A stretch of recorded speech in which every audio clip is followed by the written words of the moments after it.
Hi hello ఇప్పుడు super combination అయిన దొండకాయ పచ్చడి ఆలూ ఫ్రై ఎలా ప్రిపేర్ చేయాలో చూసేద్దామా. ఆలూ ఫ్రై ఇలా ఉడకపెట్టి చేస్తే ఈ దొండకాయ పచ్చడిలోకి సూపర్ టేస్టీగా ఉంటుంది. పచ్చివి కూడా ఫ్రై చేయొచ్చు, అవి వేడి మీద తినడానికి బాగుంటాయి.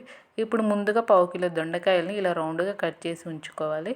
ఇప్పుడు స్టవ్ వెలిగించి బాండీ పెట్టి అందులోకి 1 టేబుల్ స్పూన్ ఆయిల్ యాడ్ చేసి ఆయిల్ కొంచెం హీట్ అయిన తర్వాత మనం ముందుగానే కట్ చేసి పెట్టుకున్న దొండకాయలను కూడా యాడ్ చేసుకోవాలి. ఇప్పుడు 5-6 పచ్చిమిర్చిని కూడా కట్ చేసి వేసుకోవాలి. 1 స్పూన్ జీలకర్ర కూడా వేసుకొని దొండకాయ కొంచెం మెత్తపడేదాకా ఉంచుకోవాలి. దొండకాయ మెత్తపడిన తర్వాత 2 టమోటాలను కట్ చేసి వేసుకొని టమాటో కొంచెం మెత్తపడిన తర్వాత అందులోకి 4 వెల్లుల్లి రెబ్బలు, చింతపండు, కొత్తిమీరని యాడ్ చేసి 2 మినిట్స్ ఫ్రై చేసి స్టవ్ ఆఫ్ చేసుకోవాలి.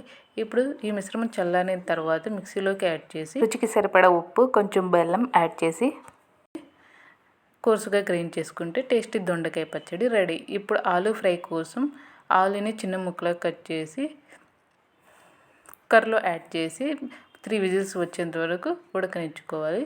తర్వాత అవి పొట్టు తీసుకొని పక్కన ఉంచుకోవాలి. ఇప్పుడు స్టవ్ వెలిగించి బాండీ పెట్టి అందులోకి పోపు దినుసులు యాడ్ చేసి పోపు ఫ్రై అయిన తర్వాత కరివేపాకు కూడా వేసి మనం ముందుగానే పొట్టు తీసి పెట్టుకున్న ఆలూని కూడా యాడ్ చేసి మొత్తం అంతా కలపెట్టుకొని ఒక 2 మినిట్స్ మూత పెట్టి మగ్గించుకోవాలి.